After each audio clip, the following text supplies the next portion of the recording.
দিয়েছিলাম, রাইট? এবং এই টাস্কটা কয়েকজন অলরেডি কমপ্লিট করে ফেলেছে। আলোচনা আমি স্টার্ট করছি এটার সলিউশন দিয়েই। আমরা যারা দু একজন পারি নাই তাদের জন্য, অথবা যারা পরবর্তীতে জয়েন করবে আমাদের সাথে, তাদের হেল্প করার জন্য আমরা ভিডিওতে এটা রেখে দিচ্ছি যে এই ডিজাইনের উপরের এবং ফুটারের অংশটা আমরা লাস্ট ক্লাসের শেষের দিকে করেছিলাম, রাইট? নেটবিনস প্রজেক্ট কিভাবে তৈরি করব, HTML কেন, CSS কেন, এই কথাগুলো ক্লাস ভিডিওতে রাখা আছে। আমরা এখানে কি নামে প্রজেক্ট করেছি মনে আছে? এই যে TTLICT-PHP ব্যাচ 3 নামে।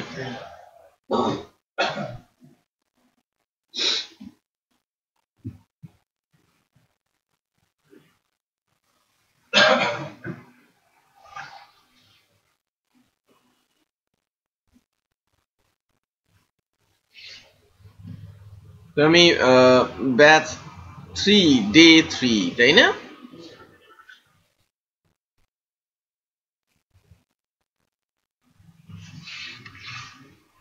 আমি ব্যাচ 3 ডে 3 নামে আরেকটা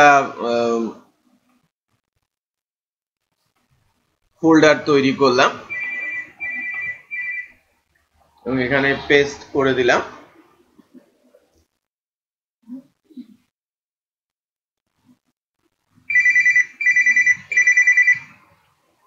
হ্যাঁ, হ্যালো।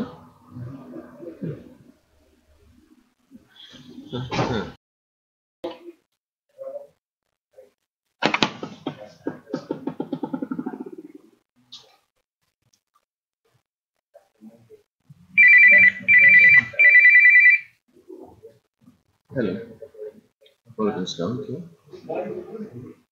হ্যাঁ স্যার, বলেন।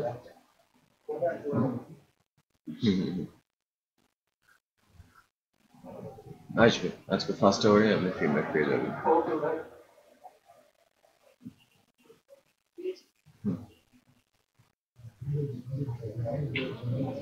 ওটা অ্যাপ্রুভাল আকারে যাবে, তো আপনি আপনার যে রেনুয়াল হয়েছে রেনুয়াল সহ একটা কনফার্মেশন ইমেলই আপনার কাছে করে যাবে। যদি মানি রিসিট পরবর্তীতে চান, তো সেই ক্ষেত্রে মানি রিসিটটা আমাকে অফিস থেকে রেডি করে দিতে হবে। আগে আপনি কনফার্মেশন পান। হুম। ওকে, ঠিক আছে। না না না, এটা আজকে হয়ে যাবে। ঠিক আছে, ওকে, ঠিক আছে।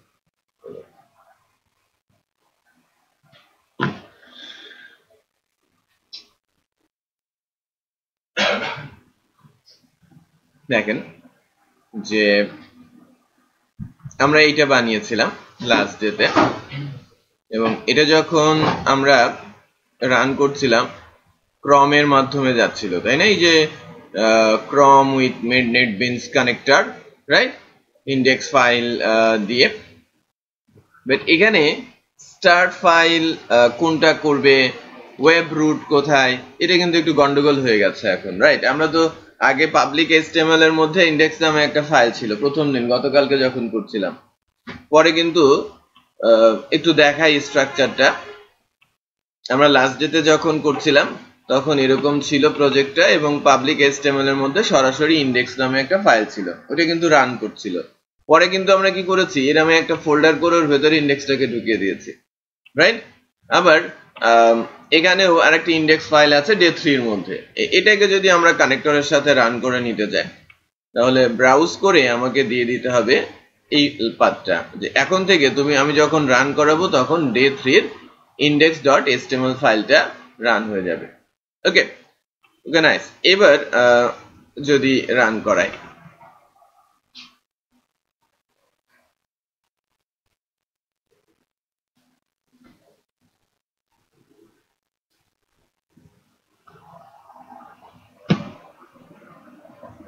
এই যে ক্রম ব্রাউজারটা রান হয়ে গেছে, খেয়াল করেছেন?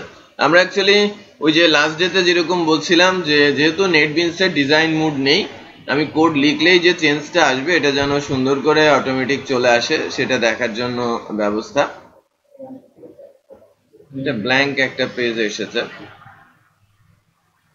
connector is debugging the browser. এই যে এইবার ঠিকঠাক মতো এসেছে।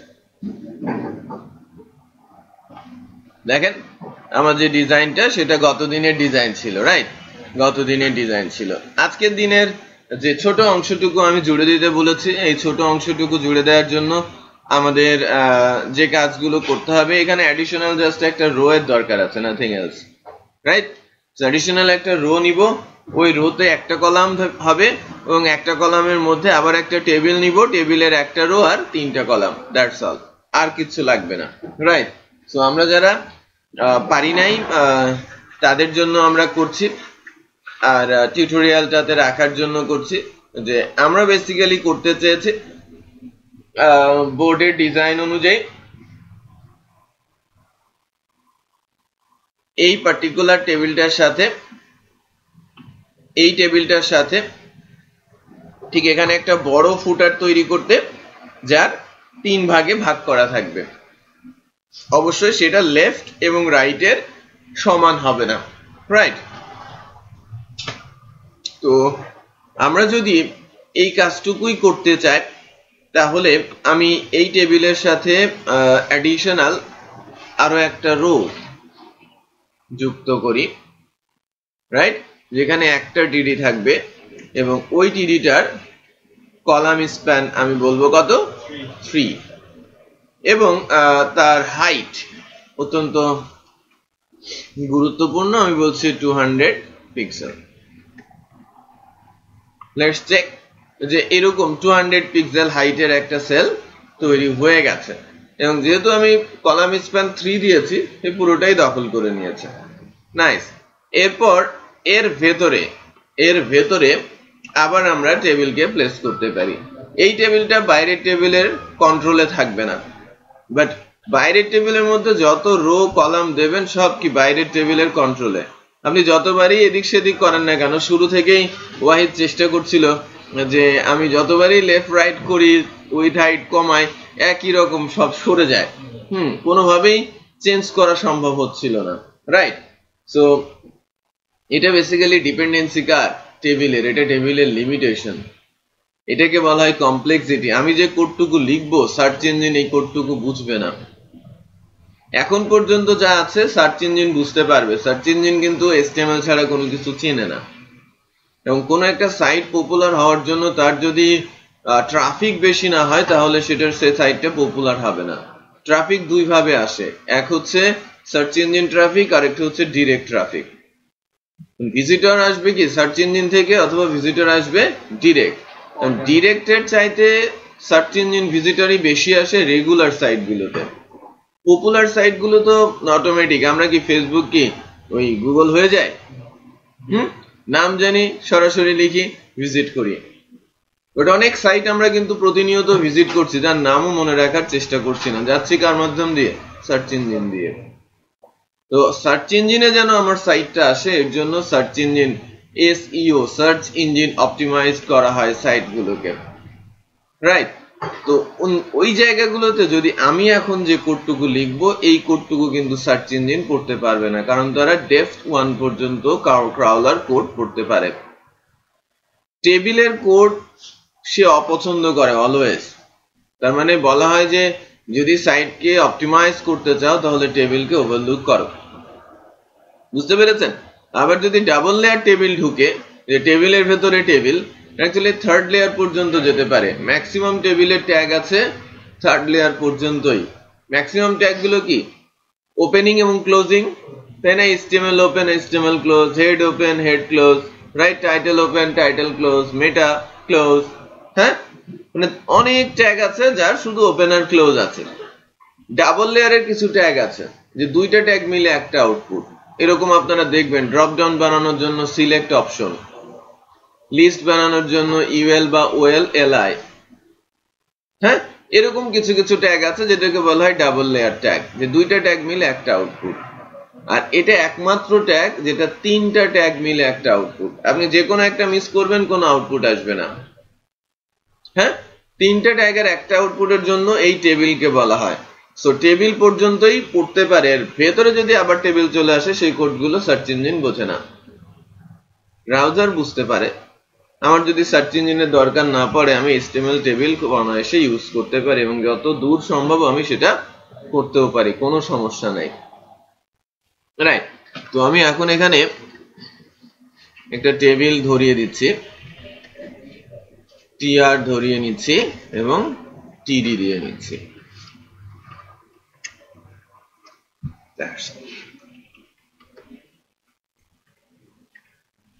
border 1 align center এতটুকু যদি দেই তাহলে দেখেন এই যে border 1 এসেছে, align center এসেছে, বাট এটা তো পুরোটা কভার করতে হবে, পুরোটা কভার করতে হবে না। সো ফার্স্টে আমাকে width 100% width নিয়েছে। এবার কি করতে হবে? height 100%। সো বেসিক্যালি একটু খেয়াল করেন যে আমি যা চাচ্ছিলাম সেটা কিন্তু হলো। তো হাইটটা দেওয়ার সঙ্গে সঙ্গে একটা এরর আসে, খেয়াল করেছেন? রেড মার্ক বসে গেছে, তার মানে হাইটের যে অ্যাট্রিবিউটটা টেবিল থেকে বাদ দিয়ে দেওয়া হয়েছে। এখন বলতে পারেন এটা আমি কি দিয়ে দিব? তাহলে CSS দিয়ে হাইট অ্যাট্রিবিউটটা টেবিলে বা যে কোনো ট্যাগেই বলতে পারেন হাইট অ্যাট্রিবিউটটা HTML এ অ্যাট্রিবিউট বলা হচ্ছে এগুলোকে, এগুলো ডেপ্রিকেটেড। তো আমি একটু ফলো আপ করছি লাস্ট ডে ধরে এবং কিছু নতুন নতুন জিনিস আমি আপডেটও করব। লাস্ট ডেতে যখন আমি আপনাদের সবাইকে পাই নাই, আমি কিছু থিওরিটিক্যাল ইস্যু আলোচনা করেছি যেগুলো শুধু জানলেই বা শুনলেই হবে। গতদিনের ভিডিওটা হ্যাঁ আপলোড হবে আজকে, আপনারা দেখবেন আজকের ভিডিওর সাথে। গতদিনের কোডটা আমি গ্রুপে দিয়ে দিয়েছি না? গতদিনের কোডটা আমি গ্রুপে দিয়ে দিয়েছি, আজকের দিনের কোডটাও আমি গ্রুপে দিয়ে দিব। তো আপনারা যে কাজটা বেসিক্যালি করবেন যে প্রতিদিনের গাইডলাইন এবং প্রতিদিনের অ্যাসাইনমেন্ট গুলো করার চেষ্টা করবেন। যেমন আজকের দিনে একটা অ্যাসাইনমেন্ট আমরা দিব এবং সেটা সবাই করার চেষ্টা করব। আমরা মোটামুটি যারা ক্লাস করি 8 জন আছি, 9 জন ছিলাম, ওরা সেকেন্ড ব্যাচে চলে গেছে। আমি যদি ভুলে যাই এই কারণে মনে রাখতে রাখতে অ্যানাউন্সমেন্টটা দিয়ে নেই। গতদিন টাস্ক দিয়েছিলাম যে আগামী বুধবার পরীক্ষা আছে ফর সেকেন্ড ব্যাচ, থার্ড ব্যাচের রেস্ট অফ দ্য স্টুডেন্টদের জন্য। ওদের পরীক্ষা কাল সকাল 9:30 থেকে শুরু হচ্ছে, সো আমাদের ক্লাসটা কালকে হচ্ছে না।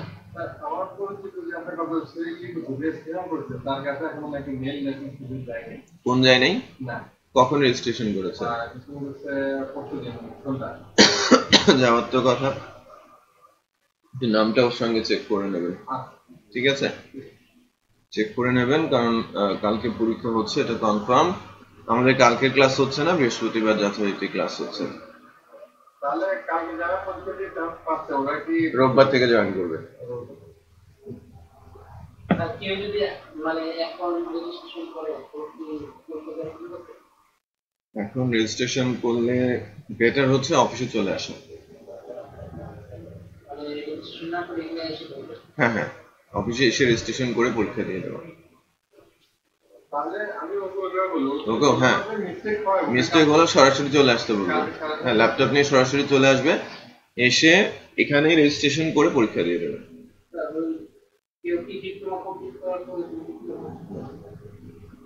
অনার্স হতে হবে, অনার্সের ফাইনাল ইয়ার এবং যারা পাস করেছে। আবার পাস করলেও 13-র আগে হলে হবে না, এর মধ্যে পড়তে হবে। বাট যারা ডিপ্লোমা করেছে ওদেরকেও আমরা, ওদেরও জন্য কালকে পরীক্ষা আছে, এসইও এবং ডিজিটাল মার্কেটিং। ওটা 11:30 থেকে 11:30 থেকে 2:30 এসইও ডিজিটাল মার্কেটিং এর পরীক্ষা আছে। তারা যদি সেই কোর্সটা করতে চায় সেটা তারা পারবে, যারা ডিপ্লোমা হোল্ডার তাদের জন্য এই কোর্সটা দেওয়া আছে।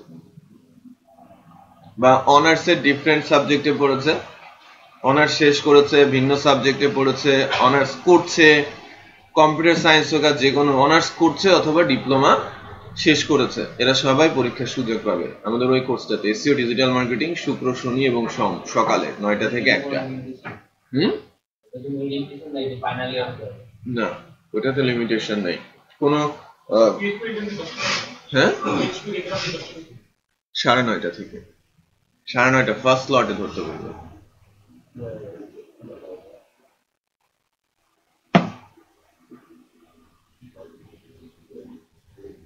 যদি এরকম হয় তাহলে তাকে 11:30টায় আসতে বলেন এবং ওই কোর্সে জয়েন করতে বলেন।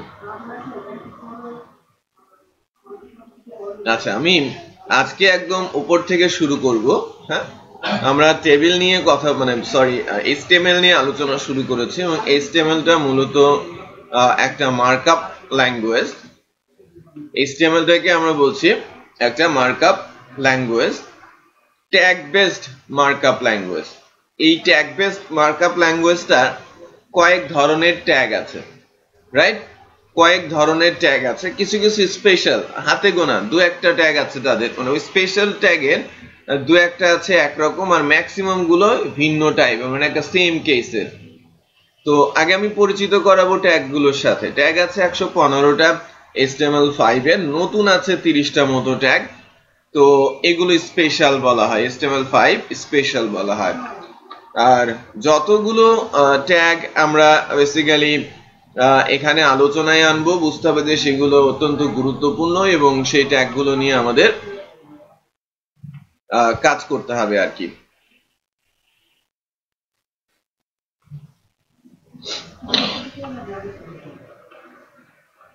তো প্রথম যেটা আছে এটাও কিন্তু একটা HTML এর ট্যাগ এবং এটা স্পেশাল, এর মতো আর অন্য কোনো ট্যাগ নেই। এই যে এটাকে দেখছেন, এটাকে ডক টাইপ বলা হয়। এটাকে যখন দেখছেন, এটাও কিন্তু HTML এর একটা স্পেশাল ট্যাগ, বা এর মতো ভিন্ন আর অন্য কোনো ট্যাগ নেই। তো এই দুটো ট্যাগ সম্পর্কে ফার্স্টে বলি। তারপর যদি আরেকটু বলি যে রেগুলার ট্যাগ কোনগুলো। রেগুলার ট্যাগ হচ্ছে দিস, লাইক HTML ওপেন হয়েছে এবং এটা ক্লোজ হয়েছে, এটা অ্যাকচুয়ালি মাদার ট্যাগ বলা হয় HTML এর। তারপরে দেখেন head open close, body open close, right? তার আন্ডারে আবার অনেকগুলো করে ট্যাগ রয়েছে। টাইটেল এক রকমের। সো এই যে হেড, টাইটেল, HTML সবারই কি ওপেনিং এবং ক্লোজিং আছে, বুঝতে পেরেছেন? আচ্ছা, বাট এই যে মেটাটা, এর কোনো আলাদা করে ক্লোজিং আছে? নেই, সিঙ্গেল লাইন।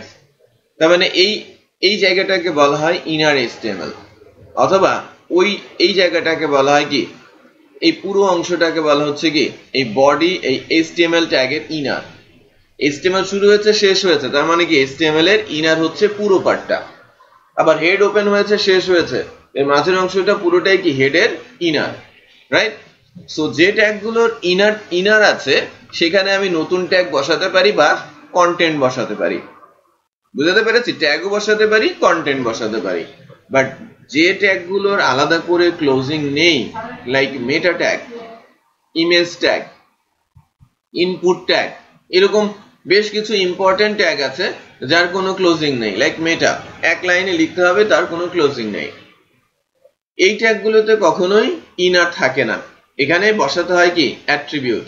অ্যাট্রিবিউট গুলোর নর্মাল কালার হচ্ছে গ্রিন আর তার ভ্যালু গুলো হয়ে থাকে ইয়েলো, রাইট? ডিপ ইয়েলো যেটাকে আমরা বলি। তো এইটা তাহলে ক্যারেক্টার সেট, এটা বেসিক্যালি কি অ্যাট্রিবিউট, আর এগুলো হচ্ছে তার ভ্যালু। এখন বলতে পারেন যে কত অ্যাট্রিবিউট আছে, গোনা নেই, বা আমরা ওখানে ঠিক মতো বলতেও পারছি না যে কতগুলো অ্যাট্রিবিউট HTML এর রয়েছে, এবং প্রত্যেকটা অ্যাট্রিবিউটেরই একাধিক ভ্যালু থাকতে পারে। এগুলো আমাদের প্র্যাকটিস করতে করতে রপ্ত হয়ে যাবে, এবং নেটবিনস বলেন, ড্রিমওয়েভার বলেন, আমাকে অলওয়েজ হেল্প করবে। ওকে, সো এই অ্যাট্রিবিউট গুলোর কাজ কি? ট্যাগের তো একটা স্পেশাল কাজ আছে। আমরা দেখলাম যে টেবিল বানানোর জন্য HTML এর 3টা ট্যাগ মিলে আপনি লিখলেন, হলো। বাট বর্ডার দেওয়ার জন্য আমরা কি লিখলাম? বর্ডার 1, ওটাকে একটা অ্যাট্রিবিউট কি বলছে, তাকে পাওয়ার করছে, একটা বর্ডার এঁকে দিল। আমি বললাম যে অ্যালাইন সেন্টার, সে সেন্টারে চলে গেল। অ্যালাইন একটা অ্যাট্রিবিউট, সেন্টার কি একটা ভ্যালু, রাইট? সো এইগুলোকে আমরা কি বলছি? অ্যাট্রিবিউট। তাহলে অ্যাট্রিবিউটের ইউজটা বোঝা যাচ্ছে যে অ্যাট্রিবিউট কি করে? HTML ট্যাগের উপরে কাজ করে। যে একটা ট্যাগ এবং তার উপরে আমি কিছু হাত ঘোরাতে চাচ্ছি, তাহলে সেখানে বসাতে হবে কি অ্যাট্রিবিউট।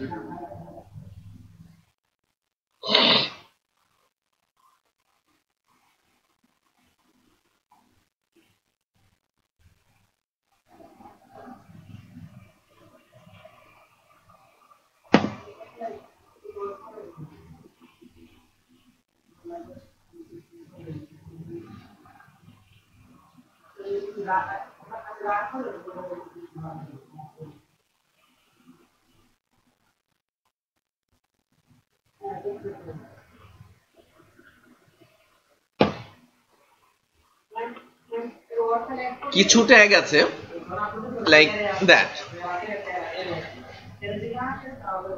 এটাকে লাইন ব্রেক বলে, এটাকে বলা হয় হরাইজন্টাল লাইন ব্রেক। এটাও লাইন ব্রেক, বাট একটা হরাইজন্টাল লাইন টেনে দেবে। এই দুইটা ট্যাগ আবার একরকম। আবার HTML এ খুব ছোট ছোট কিছু ট্যাগ আছে যেগুলো কন্টেন্টের জন্য লেখা হয়ে থাকে, ওগুলোকে স্পেশাল ট্যাগ বলা হয়ে থাকে। লেআউট বানানোর জন্য কিছু ট্যাগ আছে যেটা আমরা CSS এর সময় দেখতে পারবো। তো যদিও 115টা ট্যাগ আছে, বাট আপনারা রেগুলার কেসে যে ট্যাগগুলো ইউজ করবেন তার সংখ্যা নট মোর দ্যান 40, 40টা মতো ট্যাগ রেগুলার ইউজ হয়, অ্যারাউন্ড 40 বলা হয়। বাট এটা কিন্তু লজিকের কোনো কিছু নাই, মুখস্থও করার দরকার নেই, শুধু প্র্যাকটিস। আমার এটা দরকার, এই HTML ট্যাগটা এরকম হয়, যদি ভুলে যায় তাহলে লিস্ট দেখি W3 আছে, এখানে মুখস্থ করার বা ভয় ভীতি পাওয়ার কোনো কিছু নেই, HTML বাগ না, ঠিক আছে?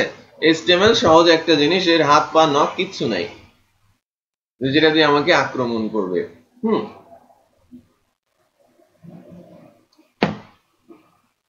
তো আমরা প্রথমে যে ডক টাইপ ট্যাগটা আছে, এই ডক টাইপ ট্যাগটা সম্পর্কে একটু জানি, এটা কেন দিতে হয়। এই কোডটা লেখার অর্থ হচ্ছে যে আমি ডিক্লেয়ার করছি যে এই ডকুমেন্টটা HTML5 এর, এই ডকুমেন্টটা HTML এর 5 ভার্সনের। ডকুমেন্ট বলতে বোঝাচ্ছে এই ফাইলটা, ফাইলকে আমরা প্রোগ্রামিং এর ভাষায় বলে থাকি কি ডকুমেন্ট। এই ডকুমেন্টটা কি HTML5 এর। সো অনেক HTML5 ফাইল আপনারা দেখবেন উপরে লম্বা লাইন লেখা থাকে।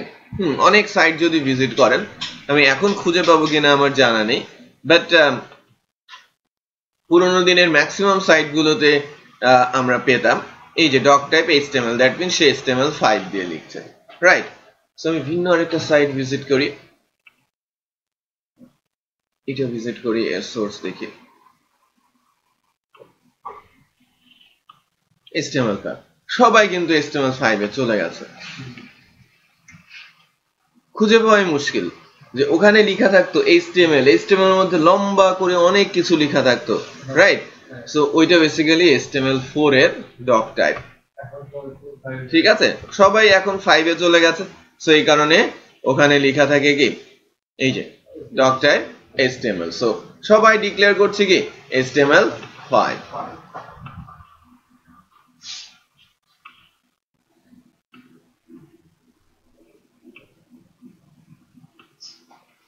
আচ্ছা, এখন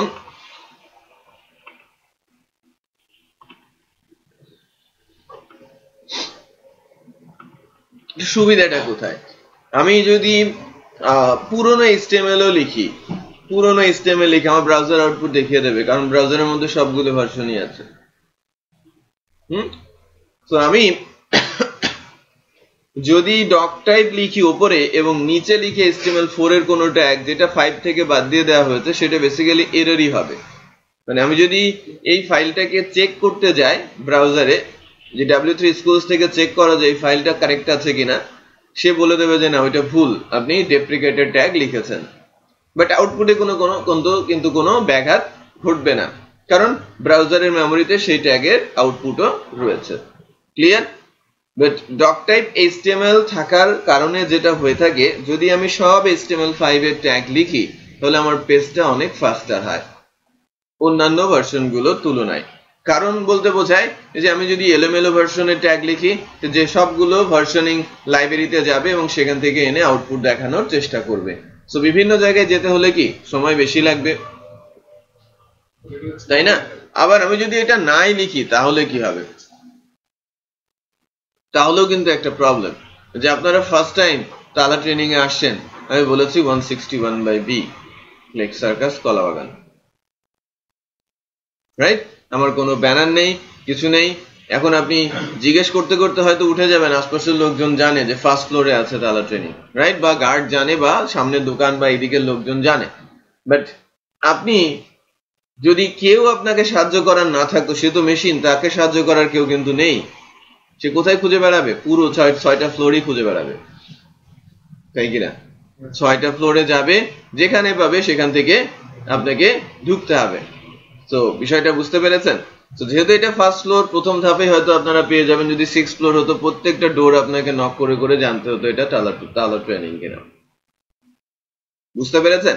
সো ডক টাইপটা অত্যন্ত জরুরি। সো এই লাইনটা আমরা অলওয়েজ লিখবো HTML ফাইলে। পরেরটাকে বলা হয় কমেন্টস ট্যাগ। আমরা অনেক সময় HTML যখন লিখতে লিখতে অনেক কোড হয়ে যায়। সো কোন অংশটুকু কি কাজের জন্য, এই যে এতটুকু আমার লোগো, এতটুকু আমার ব্যানার, এতটুকু আমার মেনু, এতটুকু আমার বডি, রাইট? সো এটা মেনশন করার জন্য এই ট্যাগটা ইউজ করা হয়ে থাকে, যার ভিতরে টেক্সট লেখা থাকে, কমেন্টস লেখা থাকে, like start logo, end logo, start banner, end banner, right? কোন ট্যাগেও যদি আপনি এর ভেতরে লিখেন, ওই ট্যাগও ডিসেবল হয়ে যাবে। মনে করেন যে আমি যদি এরকম একটা কিছু করি, যে এই টেবিলটা যদি কমেন্টস করে দিতে চাই, কমেন্টস ট্যাগটা নেটবিনস দিয়ে খুব সহজে অ্যাপ্লাই করা যায়। যে আমি যদি কন্ট্রোল ধরে ব্যাকস্ল্যাশ দেই, দেখেন অটোমেটিক কমেন্টস ট্যাগ বসে গেছে। কিভাবে বসেছে? এই যে এটা ওপেনিং এবং এটা ক্লোজিং, অটো। আবার আমি যদি কমেন্টস ট্যাগ দেই, কন্ট্রোল ধরে ব্যাকস্ল্যাশ দেই, আবার কিন্তু কমেন্টস ট্যাগটা অটো চলে গেছে, রাইট? আচ্ছা, সো কমেন্টস আপনি যদি সিঙ্গেল লাইন কমেন্টস করতে চান, ডাবল লাইন কমেন্টস করতে চান, যে লাইনে যাবেন, সিঙ্গেল লাইনে হলে সিঙ্গেল লাইন আমি কন্ট্রোল ধরে ব্যাকস্ল্যাশ দিলেই এটা হয়ে যাচ্ছে। আবার আবার ওই একই লাইনে যদি আমি কন্ট্রোল ধরে ব্যাকস্ল্যাশ দেই, তাহলে আবার ওইটা কমেন্টসটা তুলে নিচ্ছে। সো আমি ট্যাগ যদি কমেন্টস করে দেই, তাহলে কি হবে? আমি কমেন্টস করে দিচ্ছি, এটা গ্রে হয়ে গেছে, কোডের মধ্যে আছে, বাট এদের কি আউটপুটে পাওয়া যাবে? তো খেয়াল করেন, আউটপুটে নেই। তার মানে কোড যদি ডিসেবল হয়ে যায়, তাহলে সেই কোডটা আউটপুটে আসে না। বাট এই কাজটা করাটা যাবে না। মানে আমি কখনোই HTML ফাইলে কোনো ট্যাগকে ডিসেবল বা কমেন্টস করে রাখবো না। এটা আপনি ডেভেলপমেন্ট পিরিয়ডে করতে পারেন, বাট যখন এটাকে ডিপ্লয় করবেন, তখন এটা করলে যদি এই ধরনের কোনো কোড পায়, সার্চ ইঞ্জিন আপনাকে পেনাল্টি করবে, সার্চ ইঞ্জিন আপনাকে পানিশমেন্ট দিতে পারে, আপনার স্কোর কমিয়ে দিতে পারে। স্কোর কমিয়ে দিতে পারে, কারণ সে বুঝবে না যে এই কোডটা অ্যাকচুয়ালি স্প্যামিং কোড কিনা, তাকে ধোকা দেওয়া হচ্ছে কিনা, রাইট? যদিও আমি চাচ্ছি না, বাট সে মনে করতেই পারে। ক্লিয়ার? ওকে, কমেন্টস ট্যাগটা বুঝলাম। HTML টা বেসিক্যালি মাদার ট্যাগ, সবকিছু থাকবে HTML এর আন্ডারে। আর এর দুটা মেজর পার্ট আছে, হেড অ্যান্ড বডি। বডির মধ্যে যা লেখা হবে সব হোয়াইট রেঞ্জে, আর হেডের মধ্যে যা লেখা হবে সব স্ট্যাটাসে। এটাকে স্ট্যাটাস বার বলা হয়ে থাকে, রাইট? সো স্ট্যাটাস বারের এই যে টু ডু সাপ্লাই টাইটেল, এই যে লেখাটা আমরা সুন্দর সুন্দর লেখা দেখি না বিভিন্ন ওয়েবসাইটে গেলে, ওই সুন্দর লেখাগুলো লেখা হয়ে থাকে এই টাইটেল ট্যাগের মধ্যে। তো আমি যদি সুন্দর কোনো কিছু না লিখে শুধু আমাদের শেখার জন্য লিখি হোম, দেখেন ওখানে লেখা দেখাচ্ছে কি হোম। আগেকার দিনে এই জায়গাটা এরকম দেখাতো না, এখন দেখায়, কারণ এখানে অলওয়েজ কি থাকে, একটা ছোট ইমেজ থাকে, ওই সাইটের লোগো, যেটাকে আমরা নর্মালি বলে থাকি ফেভ আইকন। হ্যাঁ, ওই ফেভ আইকন গুলো আমরা যদি বানিয়ে দিতে চাই, দেখেন প্রত্যেকটা সাইটেই এখন ফেভ আইকন আছে। এই যে ফেভ আইকন, গুগলের ফেভ আইকন, তালা ট্রেনিং এর ফেভ আইকন, সব ফেভ আইকন গুলো কিন্তু এখানে রয়েছে।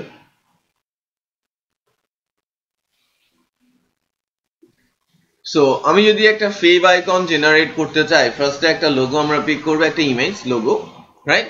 এবং ওই লোগো ইমেজটাকে আমরা আইকন বানিয়ে নিব। আইকন গুলো মূলত 16x16 সাইজের হয়, ছোট সাইজের, পিক্সেল 16 পিক্সেল বাই 16 পিক্সেল সাইজের হয়ে থাকে। আর এই আইকন গুলোকে আমরা ফেভ আইকন নরমালি বলে থাকি। আর এই ফেভ আইকন গুলো যদি আমরা বানাতে চাই, আমাদের তো ফটোশপ জানতে হবে বা অন্যান্য অনেক কিছুই জানার প্রয়োজন আছে।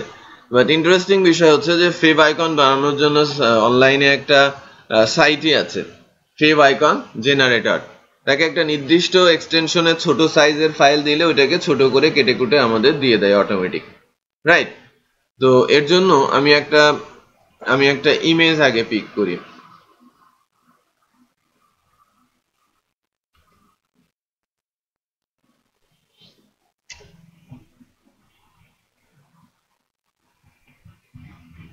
চিত্র দেখি।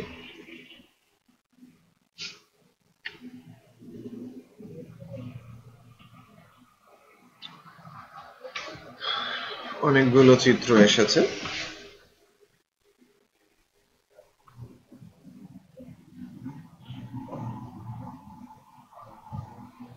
হ্যাঁ,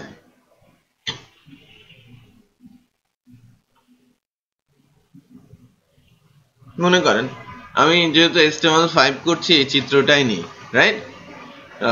সেভ ইমেজ। ফার্স্টে ডেস্কটপে রাখি।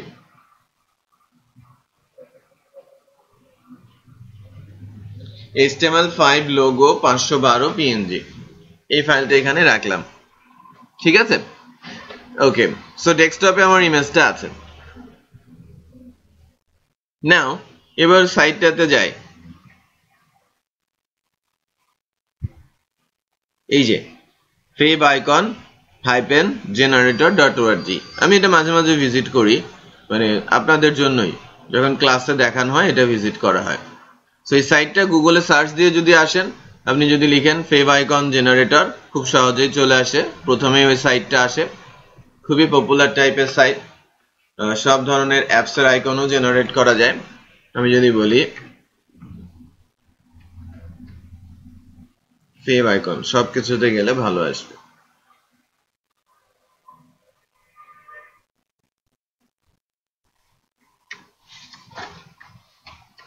এই যে দেখেছেন favicon generator, প্রথমে যে সাইটটা আসছে favicon generator.org।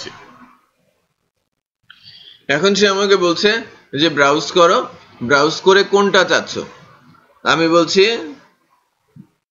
এই যে জেনারেট অনলি 16:16, এখানে generate icon for web, Android, Microsoft, iOS, এই বিভিন্ন জনের জন্য সে আইকন বানানোর কথা বলছে। না, আমি বিভিন্ন জনের জন্য আইকন বানাতে চাচ্ছি না, আমি আইকন বানাতে চাচ্ছি, হ্যাঁ, ওয়েবের জন্য আমি 16:16 ফেভ আইকনটা একটা আইকনই চাচ্ছি। তো এবার আমি ওই ফাইলটাকে ব্রাউজ করে ক্রিয়েট করতে বলেছি, বাট ফাইলই দেই নাই। দেখেন, you did not select a image. So আমি 16:16 বলছি, ব্রাউজ করে আগে ইমেজটা দেই। ইমেজটা কই আছে? ডেস্কটপে। ডেস্কটপ থেকে ইমেজটা, এই যে HTML5 এর ইমেজটা দিলাম, ক্রিয়েট। বড় হলেও কিন্তু আবার সাইজে বড় বলে।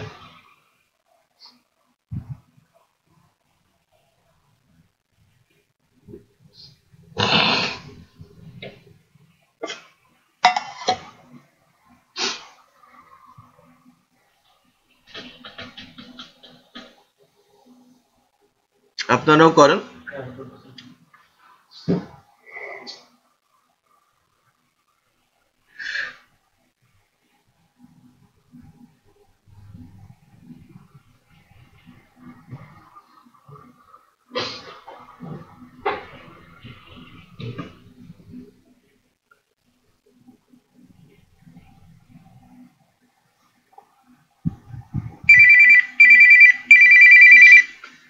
হ্যালো হ্যালো, হ্যাঁ হ্যাঁ হ্যাঁ, বলো বলো।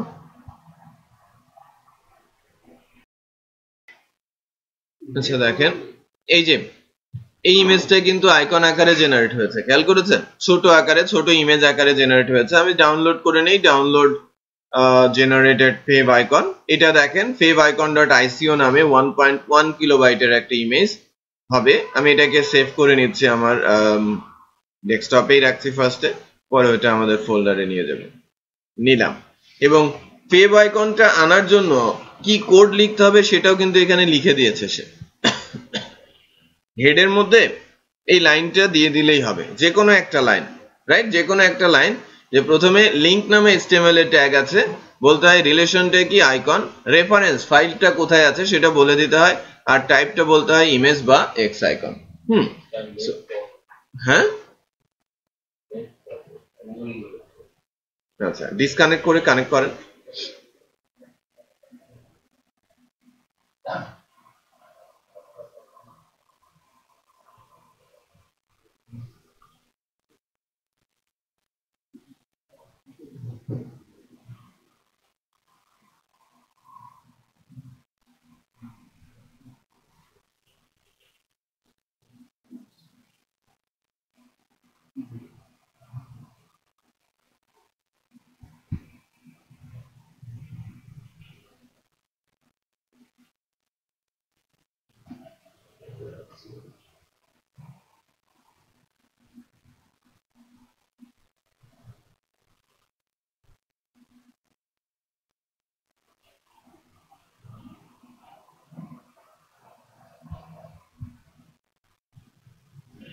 আচ্ছা এখন দেখেন ডে 3 এর মধ্যে আমি যেটা করব সেটা হচ্ছে যে ফার্স্টেই কই ফেভ আইকনটা কই গেল, এই যে ফেভ আইকন, এটাকে আমি কপি করে আমরা আমাদের ফোল্ডারে দিয়ে দিব। এই যে ডে 3 এর ফোল্ডারের মধ্যে আমি ফেভ আইকনটা দিয়ে দিলাম, একই ফোল্ডারে ফাইল যেখানে আছে আইকনও সেখানে আছে। এবং এইচটিএমএল এ এসে আমাদের ওই যে সাইট থেকে যেটা প্রেফার করছে না, উপরের যে লিংকটা আছে এটাকে আমি কপি করে আমি আমার নেটবিনস এর মধ্যে এই হেড সেকশনে, একটু খেয়াল করেন, হেড সেকশনে আমি প্লেস করে দিলাম। লিংকটা কি শর্টকাট আইকন, আর হাইপারলিংক রেফারেন্স ফাইলটা কোথায় আছে, একই ফোল্ডারে না, সো এই স্ল্যাশটা দেওয়ার দরকার নেই, শুধু ফাইলটার নাম দিয়ে দিলে হবে। কারণ কি ফাইলটার নাম কি ছিল, ফেভ আইকন, আর টাইপটা ছিল কি image/x আইকন। সো এবার যদি আমি ফাইলটা সেভ করি এবং ব্রাউজারে যাই, তাহলে দেখেন ওই যে আমার ইমেজটা চলে আসে। দেখা যাচ্ছে না, এবার দেখা যাচ্ছে, এই যে এখানে ইমেজটা চলে আসে অ্যাজ এ ফেভ আইকন। তো আমরা এটা একটু সেরে ফেলি সবাই। ফেভ আইকনটা যদি আমাদের চলে আসে, তাহলে পরের স্টেপটা হচ্ছে যে আমরা আমাদের লোগোটাকে এখানে প্লেস করব। নরমালি কি হয় যে লোগোটাই ফেভ আইকনে রিফ্লেক্ট করে, তো আগে লোগো বানানো হয়, দেন ফেভ আইকন দেওয়া হয়। বুঝতে পেরেছেন? তো আমরা ফার্স্টে লোগো দিতে শিখেছি, ফেভ আইকন দিতে শিখেছি, এখন ইমেজ ট্যাগের মাধ্যমে আমরা ইমেজটা কিভাবে দেয়া যায় সেটা দেখব। হ্যাঁ, লোগোটা কিভাবে দেয়া যায়। এই যে এইচটিএমএল এর ট্যাগ আছে না, আমাদের লোগো ইমেজটাকে আগে নিয়ে আসি, এটা বাইরে ছিল, এই যে এটা লোগো ইমেজ, তাই না? এইচটিএমএল এর এই লোগো ইমেজটাকে আমরা আমাদের এই ফোল্ডারের ভেতরে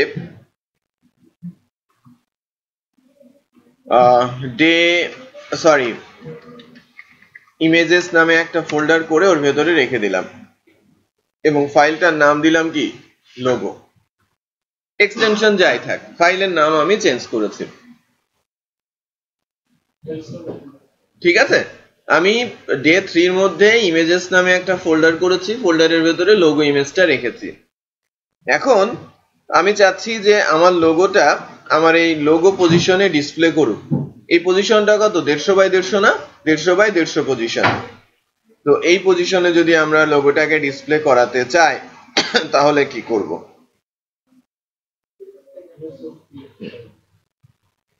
ইমেজের ট্যাগ এবং সোর্স দিয়ে দিতে হবে, ইমেজ সোর্স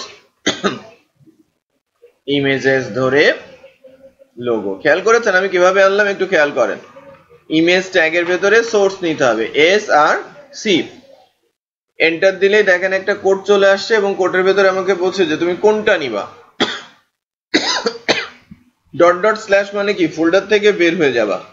আমি তো ফোল্ডার থেকে বের হয়ে যেতে চাচ্ছি না, আমি চাচ্ছি যে ওই একই ফোল্ডারের মধ্যে আমার এইচটিএমএল ফাইলটা যেখানে আছে সেখানে ইমেজেস নামে একটা ফোল্ডার আছে, সেখানে ঢুকতে চাচ্ছি। তো সেখানে ঢোকার জন্য আমি যদি আবার যদি এটা চলেও যায়, আমি কন্ট্রোল ধরে স্পেস দিলে এটা কিন্তু চলে আসে। সো আমি সিলেক্ট করব কি, ইমেজেস, দেন এন্টার, তাহলে ইমেজেস বসে গেল। দেন কন্ট্রোল ধরে স্পেস দিলে ওই ইমেজের মধ্যে যত ফাইল থাকবে সব লিস্ট আকারে দেখা যাবে। তো এভাবে যদি আমরা নেই তাহলে কি বানানে ভুল হবে, স্পেলিং এ মিস্টেক হওয়ার কোনো চান্স নেই। তো এটা এখন ক্লোজ করে দিচ্ছি, দেন সেভ।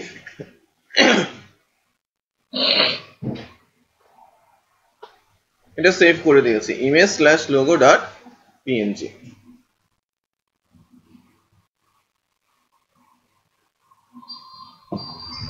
বিশাল আকারে চলে আসে কারণ ইমেজটা অনেক বড়। তো আমার সাইজটা কত ছিল, 150 by 150। দেখেন আমার উইথ আর হাইট ছিল কত, 150 by 150।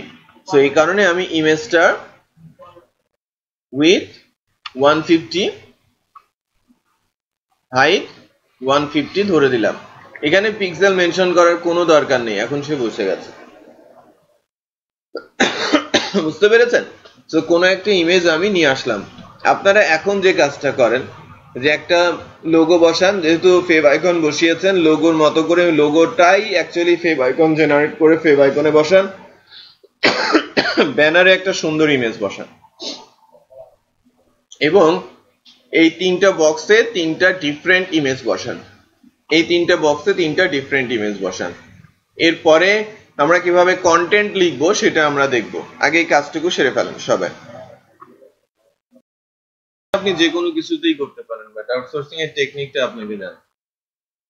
ওকে, আচ্ছা আমরা আবার আলোচনা ফেরত আসি। আমরা একটু দেখি এবার কন্টেন্ট রিলেটেড, কন্টেন্ট নিয়ে ছোটখাটো বিষয়ের আলোচনায় যাব, যে কিভাবে আমরা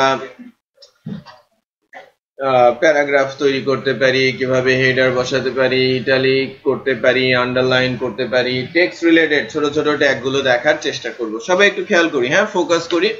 আমি টাইম দিব, আমি একবার দেখাবো, আবার রিপিটারলি আপনাদের বলবো যে কিভাবে এই কাজগুলো আপনারা করবেন। একবার দেখেন তারপরে করেন। আমার টার্গেটটা কি? আমার ফার্স্ট টার্গেট হচ্ছে যে আমার যে কন্টেন্ট এরিয়াটা রয়েছে এই কন্টেন্ট এরিয়াতে হেডার হবে, প্যারাগ্রাফ হবে, হেডার হবে, প্যারাগ্রাফ হবে, দুইটা হেডার দুইটা প্যারাগ্রাফ আমি বানাতে চাচ্ছি। সো আমি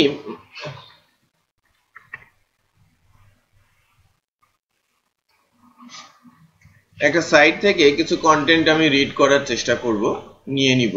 তার আগে একটু শিখে নেই যে হেডার ট্যাগ, HTML এর হেডার ট্যাগ আছে 6টা। H1 থেকে H6, H1 থেকে H6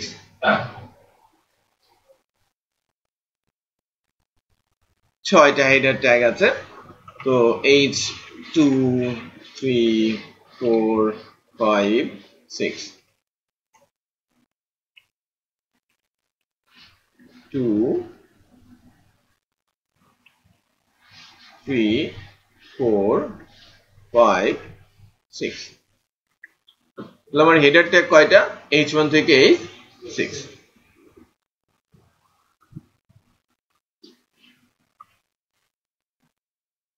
Let's check যে আমার 6টা হেডার এসেছে। H1 সবচেয়ে বড়, H6 সবচেয়ে ছোট। বাট যখন প্যারার উপরে দেখানো হয় তখন মূলত এই সাইজটা দেখানো হয়। এটা H3 1 2 3। প্যারার উপরে আমরা এই সাইজটাকে দেখে থাকি। সো এই সাইজটাই রেগুলার কেসে ইউজ করা হয়ে থাকে। কখনো কখনো বড় বড় হেডার দেওয়ার জন্য H1, রাইট, যখন যেটা প্রয়োজন। আবার আমার যদি একটু কাস্টম করার প্রয়োজন পড়ে, এদের ইচ্ছে মতো করতে চায়, রাইট, নিজের ইচ্ছে মতো করতে চায়, তখন কিন্তু আমরা যে কাজটা করি যে CSS এর মাধ্যমে হেডার গুলোকে কন্ট্রোল করি। বুঝতে পেরেছেন? তো এই লেখাগুলোকে যদি আমি উপরের দিকে নিতে চাই তখন আমরা এই টিডির মধ্যে লিখব v align top। তো দেখবেন লেখাগুলো উপরের দিকে শুরু হয়েছে। আমি রাখতে চাচ্ছি কি একটা হেডার,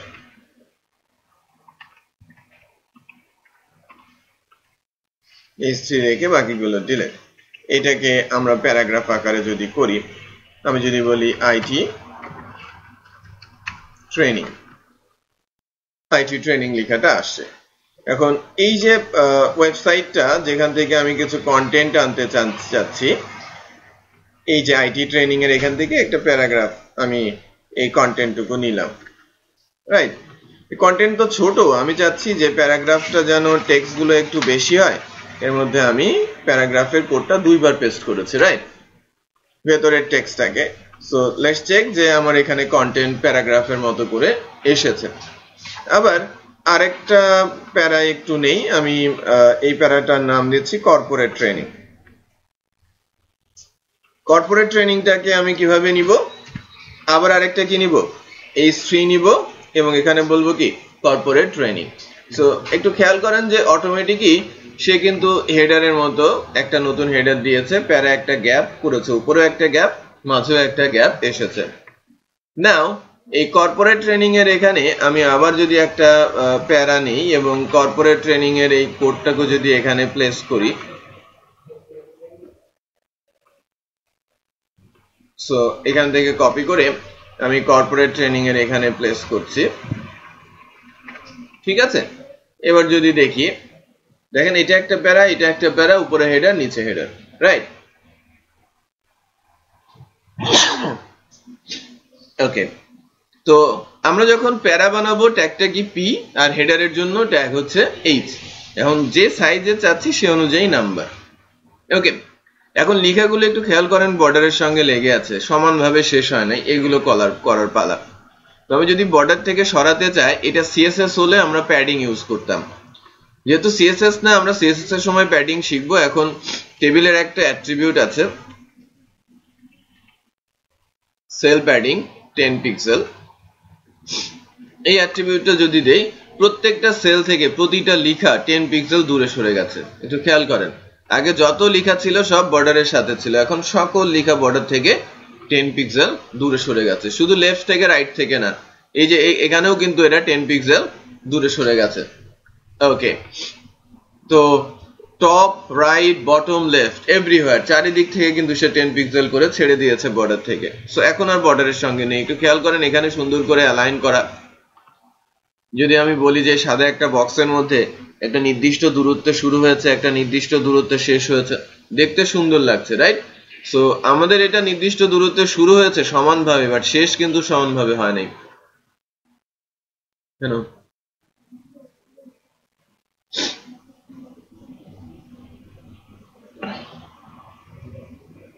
একটু বসেন, বাইরে বসেন, কথা আছে। সো আরেকটা অ্যাট্রিবিউট আমরা এখানে ইউজ করতে পারি, সেটা হচ্ছে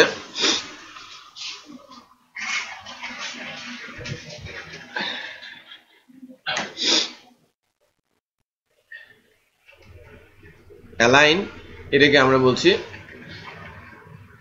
জাস্টিফাই। একটু চেক করি, অ্যালাইন জাস্টিফাই করাতে এটাও সমান হয়েছে, খেয়াল করেছেন? একইভাবে পরের প্যারাগ্রাফটাতেও আমি বলবো অ্যালাইন জাস্টিফাই, এটাও জাস্টিফাই। ক্লিয়ার?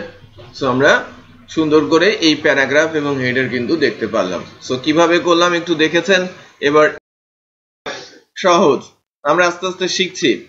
তো এবার আমরা যেটা শিখবো সেটা হচ্ছে যে, মনে করেন আমার প্যারাগ্রাফের মধ্যে কোনো টেক্সটকে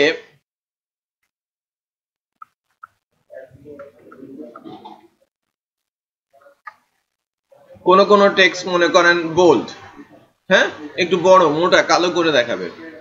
এটা দুই ভাবে করা যায়, স্ট্রং দিয়ে করা যায়, বি ট্যাগ দিয়ে করা যায়। তো মনে করেন আমি উপরের প্যারাগ্রাফের এটাকে স্ট্রং দিয়ে করব, আর এটাকে আমি বি দিয়ে করব, দুজনের আউটপুটই সেম, বাট কোনটা ইউজ করা বেটার? স্ট্রং। হ্যাঁ, আমরা অলওয়েজ ইউজ করব কি? স্ট্রং কে। আচ্ছা, তাহলে আমি যদি লিখি এটা,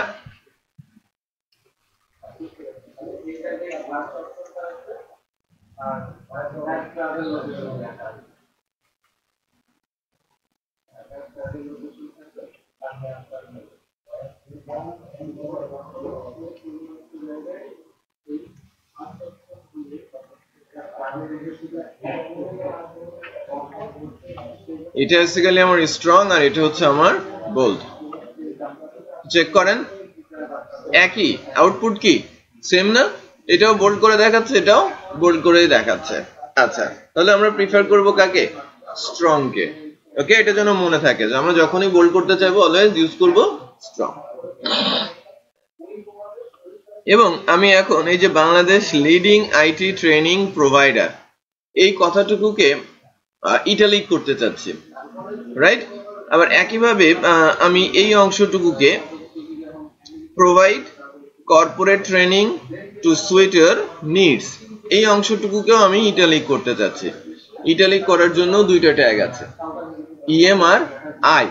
সো আমি প্রথম প্যারাগ্রাফের যে অংশটুকু, এইটাকে আমি ইটালিক করার জন্য ইএম ইউজ করছি।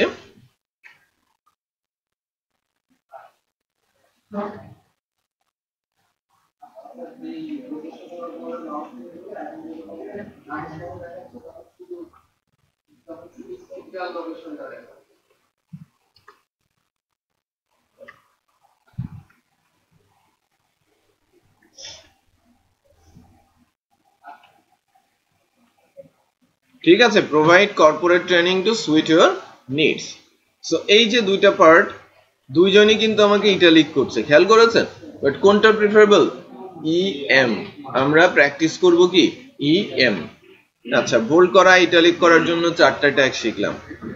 এবার একটু ভিন্নতা আনতে হলে কি এগুলো করতে হয় না? কখনো বোল্ড করতে হয়, কখনো ইটালিক করতে হয়, কখনো আন্ডারলাইন করতে হয়, কখনো মার্ক করতে হয়। আমরা যখন একটা বই পড়ি তখন কি করি? যদি নোট বানাতে যাই তখন কি করি?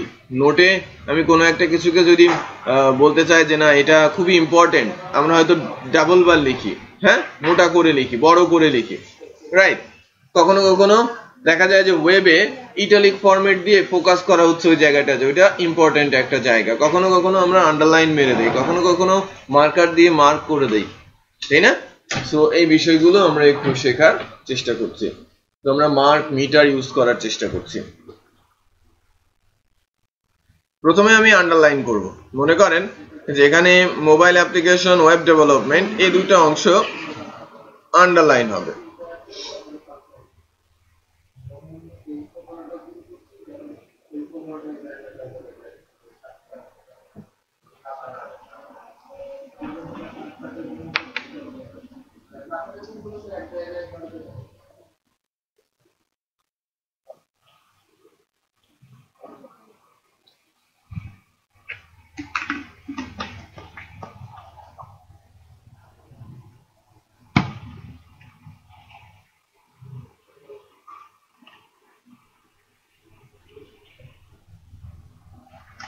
ইউ দিয়েছি, আন্ডারলাইন বসেছে, মোবাইল অ্যাপ্লিকেশন ওয়েব ডেভেলপমেন্টের নিচ দিয়ে আন্ডারলাইন চলে আসে। এবার আরেকটা কি বলছিলাম? আন্ডারলাইন করা, মার্ক করা, হ্যাঁ। HTML5 এর নতুন একটা ট্যাগ আছে মার্ক। এটা আমি বলছিলাম যে নিউ 30 ট্যাগস আছে, এর মধ্যে এইটা 1 নাম্বার ট্যাগ আমরা দেখলাম, রাইট? একটা ট্যাগ দেখলাম, 1 নম্বর বললে ভুল হবে, যে মার্ক হচ্ছে খুবই ছোট্ট HTML5 এর সুন্দর একটা ট্যাগ, যেটা বেসিক্যালি কি করবে? ব্যাকগ্রাউন্ডটাকে ডিফল্ট কালার হিসেবে ইয়েলো করে দেবে, রাইট? আমি চাইলে আমার মার্কারটার কালার চেঞ্জ করতে পারি CSS দিয়ে। আমি যদি বলি যে না CSS দিয়ে এই কালার হবে না, রেড কালার হবে, ব্লু কালার হবে, গ্রিন কালার হবে, যে কালার চাইবো সেই কালারই আমি দিতে পারবো। ওকে, তাহলে আমরা ছোট ট্যাগ গুলোর মধ্যে কি দেখলাম? মানে স্ট্রং দেখলাম, বোল্ড দেখলাম, EM দেখলাম, I দেখলাম, U দেখলাম এবং মার্ক দেখলাম, রাইট? এরপরে আরেকটা ইন্টারেস্টিং ট্যাগ আছে, দেখেন অনেক সময় দেখা যায় না যে শর্ট ফরম্যাট থাকে, এলাবোরেট করতে হয়, কার্সর নিলে টুল টিপ আসে, কার্সর নিলে টিপ আকারে চলে আসে, টুল টিপ আকারে চলে আসে। এবং সেই ক্ষেত্রে আমরা কি করব? এটাকে নরমালি আমরা বলে থাকি যে অ্যাব্রিভিয়েশন, হ্যাঁ, অ্যাব্রিভিয়েশন। সো আমরা অ্যাব্রিভিয়েশন একটা ট্যাগ আছে HTML এর ABBR, ওই লাস্টের যে CMS কথাটুকু আছে এই CMS কথাটুকুকে আমরা একটা ট্যাগ ABBR এর মধ্যে রাখছি। এর মধ্যে রাখলেই অ্যাব্রিভিয়েশন হয়ে যাবে না, কারণ HTML ট্যাগের তো বুদ্ধি নেই, তার ওই লেভেলেরই যদি বুদ্ধি থাকতো তাহলে অনেক কিছুই করা সম্ভব হতো তাকে দিয়ে, রাইট? তো তাকে বলে দিতে হয় যে অ্যাব্রিভিয়েশন কি করবে, রাইট? অ্যাব্রিভিয়েশন ট্যাগটা দিয়েছি, বাট কোনো অ্যাব্রিভিয়েশন তো তাকে দেই নাই, কারণ হাজারো শর্ট ফরম্যাট আসতে পারে, আমি ইচ্ছে মতো শর্ট করে দিতে পারি, তার তো অ্যাব্রিভিয়েশন জানারও কথা না, রাইট? সো অ্যাব্রিভিয়েশনটা কি সেটা আমাকে এই ABBR এর মধ্যে টাইটেল নামে অ্যাট্রিবিউটের মধ্যে লিখতে হয়। তো এখানে আমি লিখব CMS, কন্টেন্ট ম্যানেজমেন্ট সিস্টেম, ঠিক আছে, কন্টেন্ট ম্যানেজমেন্ট সিস্টেম। সো এইবার একটু চেক করি যে এখানে যদি CMS এর উপরে কার্সর রাখি আমাকে দেখাচ্ছে কি কন্টেন্ট ম্যানেজমেন্ট সিস্টেম, টিপ আকারে চলে আসছে, খেয়াল করেছেন? সো এটা একটা ছোট্ট ট্যাগ আমরা দেখলাম যে এই ছোট ছোট ট্যাগের ইউজ।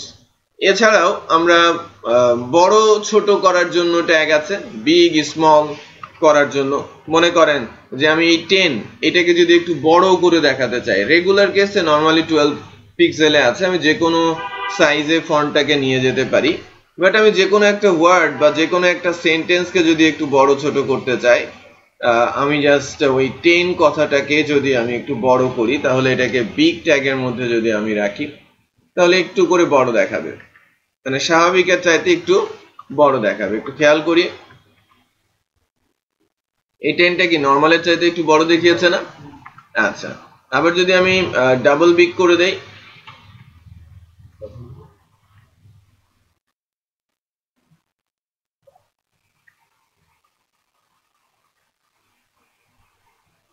এটা খেয়াল করবেন অনেক বড় দেখাচ্ছে। 10টা কি অনেক বড় দেখাচ্ছে না? বুঝতে পেরেছেন? তো আমি যদি স্পেশাল কোনো ওয়ার্ডকে মেনশন করতে চাই, তখন বিগ ট্যাগটা আমি ইউজ করব। স্মল, আমি স্মল ট্যাগ ইউজ করতে চাচ্ছি, যে কোর্স, এটাকে আমি স্মল ট্যাগের মধ্যে রাখবো।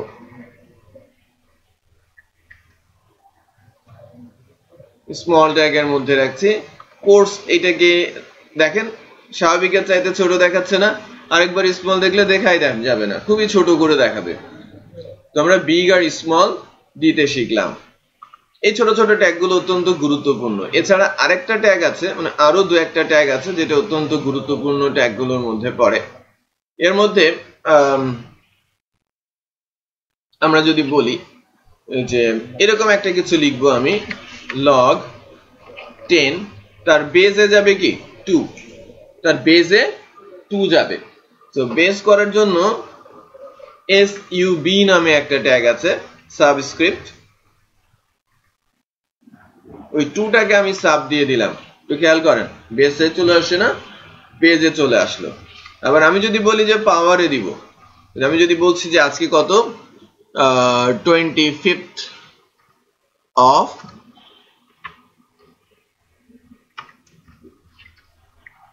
অক্টোবর, সো 25th কে তো এভাবে দেখাবে না, দেখাবে 25th কে তো 25th th নিচেই দেখিয়েছে।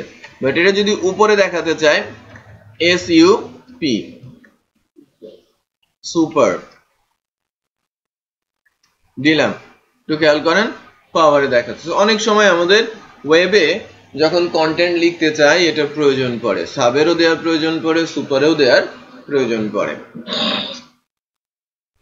এই জিনিসগুলো আমাদের একটু মেনটেন করতে পারতে হবে।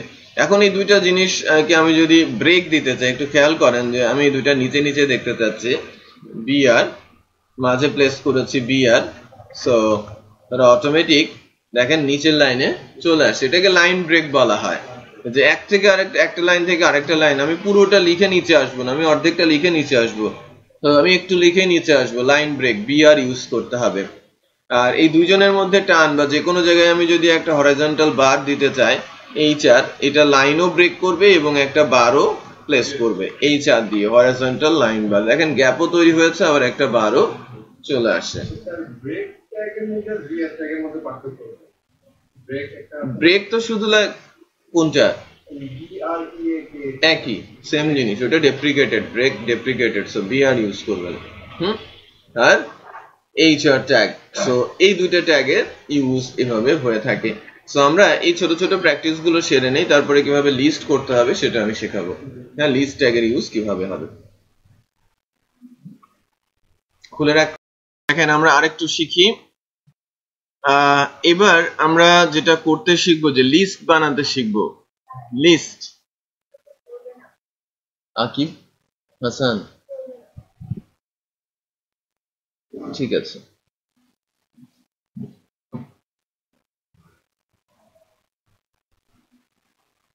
সো লিস্ট বানাতে চাচ্ছি।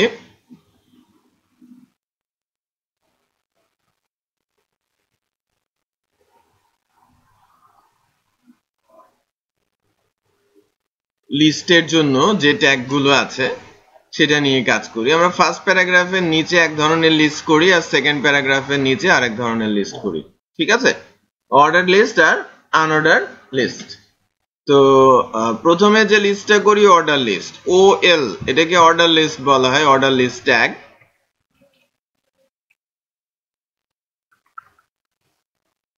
অর্ডার লিস্ট ট্যাগের ভেতরে শুধু OL লিখলেই কিন্তু কিছু আসে না। আমরা যদি একটু আউটপুটে দেখি, আমরা শুধু যদি ওয়েল লিখি তাহলে কোনো কিছু কিন্তু আসে না, একটু খেয়াল করেছেন।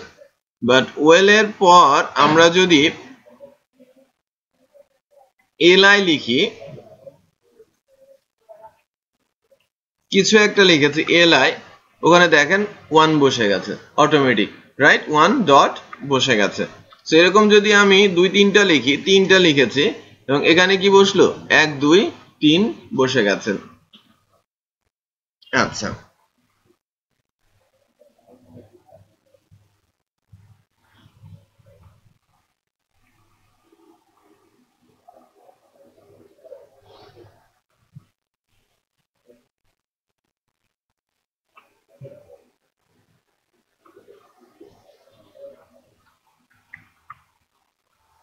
এক দুই তিন বসেছে। এখন এর ভেতরে যদি আমি কোনো কিছু লিখি, যে এলআই এর মধ্যে যদি আমি লিখি লাইক 1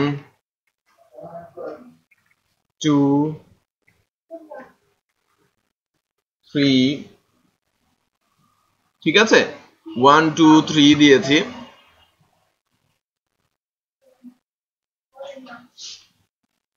কি আসে? 1 2 3 দেখা যাচ্ছে, খেয়াল করেছেন না? 1 2 3 আমি দেখতে পাচ্ছি। তার মানে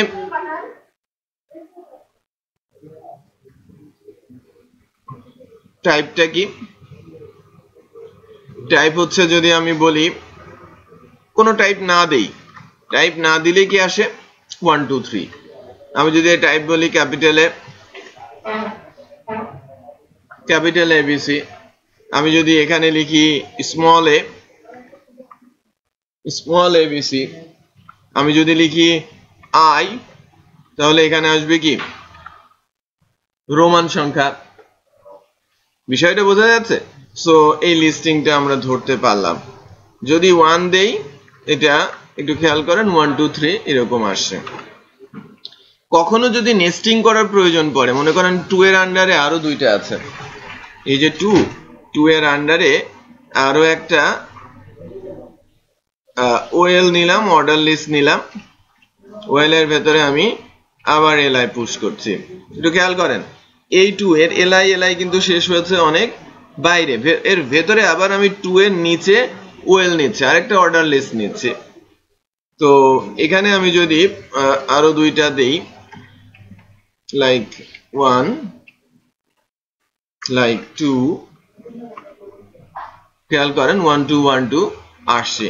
বাট এটাকে এটাকে যদি আমি বলি টাইপ স্মল এ, আর উপরেরটাকে আমি যদি বলি ক্যাপিটাল এ, তাহলে দেখতে সুন্দর লাগবে। দেখতে সুন্দর লাগছে না? এবার দেখতে সুন্দর লাগছে এবং প্যাটার্ন হয়েছে, লিস্টিংটাও সুন্দর করে বোঝা যাচ্ছে, রাইট?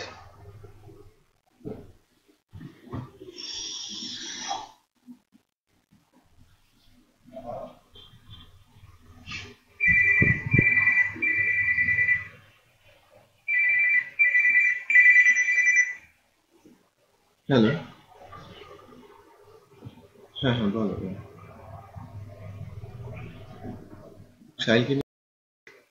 আচ্ছা, এবার একটু দেখেন যে লাইক আনঅর্ডার্ড লিস্টটা আমি কিভাবে করছি। আনঅর্ডার্ড লিস্টটা আমরা নিচের প্যারাগ্রাফটাতে করি।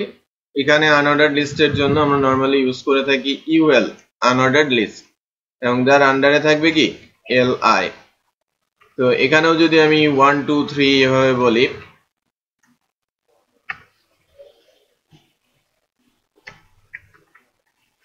ওয়ান টু থ্রি এভাবে বলেছে, খেয়াল করেন বুলেট এসেছে ডিফল্ট, রাইট? এটাকে কি বলা হয়? বুলেট। বাট আমি যদি টাইপ বলি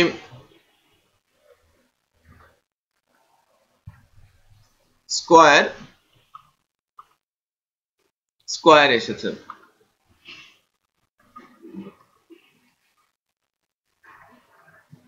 সার্কেল, সার্কেল এসেছে। ক্লিয়ার? সো সার্কেল, সার্কেল এসেছে। সো কাইন্ড অফ যে আমি কিন্তু ভ্যালু চেঞ্জ করে করে আমি বিভিন্ন ধরনের আনঅর্ডার্ড লিস্ট নিতে পারছি। সিএসএস দিয়ে অনেক ধরনের আনঅর্ডার লিস্ট করা যায়। হিস্টোরিক দেখেন আপনারা, টিক মার্কস দেখেন, ক্রস মার্কস দেখেন, এগুলো সব ইমেজ, এটা সিএসএস দিয়ে নেওয়া। বুঝতে পেরেছেন? আচ্ছা, এলআই এর ব্যাকগ্রাউন্ড হিসেবে বা এলআই এর লিস্ট স্টাইল টাইপ হিসেবে ওই ইমেজটা দিয়ে দেওয়া। আচ্ছা, এখন এখানেও আমরা নেস্টিং করতে পারি না? অনঅর্ডার লিস্টে আমি যদি 3 এর বেলায় নেস্টিং করি, এখানে যদি আমি বলি যে ইউএল এবং যার আন্ডারে এলআই আছে, ইউএল এবং যার আন্ডারে এলআই আছে,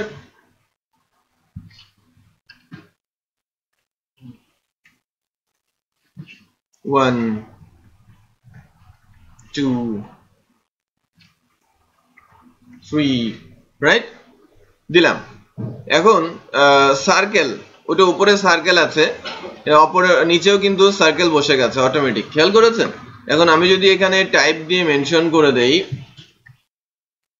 সার্কেলটার জায়গায় আমি কি বলবো?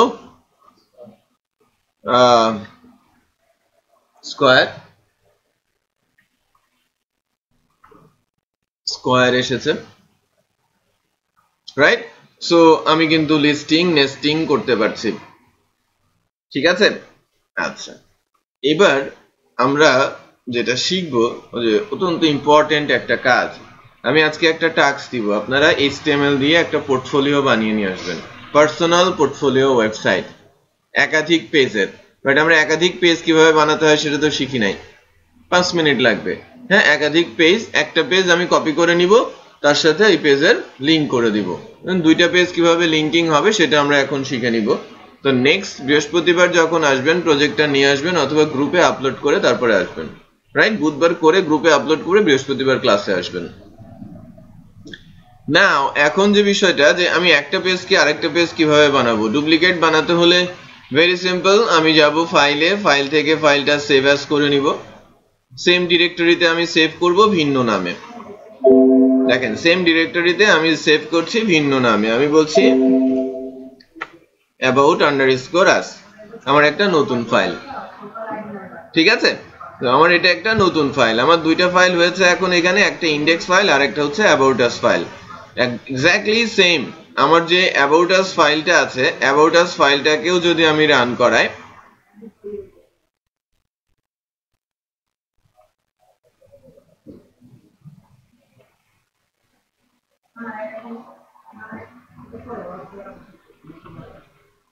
একটু খেয়াল করি, আমরা about us ফাইলটাকে যদি রান করাই,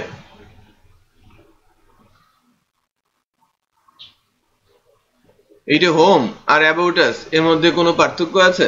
ইউআরএল ছাড়া, ফাইলের নাম ছাড়া কোনো পার্থক্য নেই। এখন আমি পার্থক্য তৈরি করার চেষ্টা করব। ফার্স্টে আমি যেটা করব, about us এর টাইটেল চেঞ্জ করে about us লিখব, ঠিক আছে? তারপর ভেতরের যে কন্টেন্ট গুলো, এই কন্টেন্ট গুলো সব রিমুভ করে দিব। আমি আপাতত এই ভেতরের কন্টেন্ট চাচ্ছি না, এই টিডিটা ব্ল্যাঙ্ক করে দিলাম, এবং শুধুমাত্র HT এর মধ্যে আমি লিখে দিলাম কি about us, এবং তার নিচে একটা HR হরাইজন্টাল লাইন ব্রেক বসিয়ে দিলাম। সো এবার একটু দেখি যে বোঝা যাচ্ছে না, যে এটা হচ্ছে আমার about us ফাইল আর এটা হচ্ছে আমার হোম ফাইল। এখন আমি চাচ্ছি যে দুইটার মধ্যে হাইপার লিঙ্ক হোক, এই মেনুর এখানে আমি অ্যাঙ্করিং বসাবো। সো ইন্ডেক্স ফাইলটাতে ফার্স্টে যাই, আমার যেখানে মেনু টিডি আছে, মেনু টিডির ওখানে গিয়ে আমি একটা অ্যাঙ্কর দিলাম এ ট্যাগ, যার ভেতরে আমি লিখছি হোম, আবার একটা হরাইজন্টাল বার, আবার একটা স্পেসিং দিয়ে এখানে আমরা লিখছি কি about us, রাইট? দেখেন আমার ইন্ডেক্স ফাইলে, আমার যে ইন্ডেক্স ফাইল সেখানে কিন্তু হোম about us দেখা যাচ্ছে, বাট আমার about us ফাইলে তো এটা লিখি নাই, আসারও কথা না।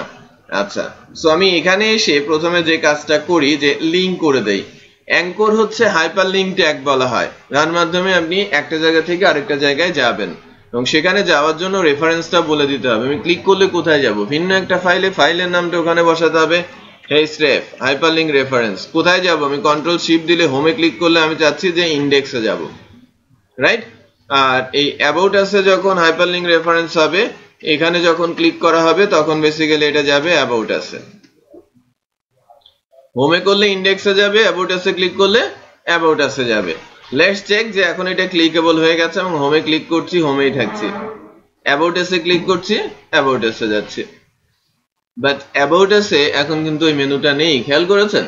অ্যাবাউট এসে মেনুটা যেহেতু এখানকার কাজ আর ওখানকার কাজ এক্স্যাক্টলি সেম, যেহেতু ওই পেজ থেকে আমি যে কোনো পেজে যেতে চাচ্ছি, তাহলে যে কোনো পেজে একটা মেনু তৈরি করে ওই মেনুটা যদি আমরা সব জায়গায় কপি করে পেস্ট করে দেই, কাজটা কি সেম না? অল আর সেম। একটু খেয়াল করেন, এখানেও চলে আসে, আমি অ্যাবাউট এসে যেতে পারছি, আমি হোমে যেতে পারছি, রাইট? সো আমি কি 3-4টা পেজের একটা সাইট বানিয়ে আনতে পারবো না? হোম পেজ, আপনার অ্যাবাউট, আপনার সম্পর্কে, গ্যালারি, কিছু ইমেজ থাকবে বক্স আকারে, কন্টাক্ট জন্য কন্টাক্টের পেজ থাকবে আপনার সাথে। আমরা এখনো ফর্ম শিখি নাই, নেক্সট ডেতে ফর্ম শিখবো।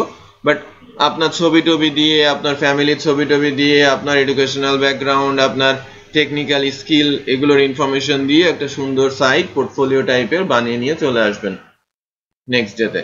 লাইভে তুলে আসবেন এবং পেন ড্রাইভে করে নিয়ে আসবেন, যাতে আমরা এখানেও একবার দেখতে পারি।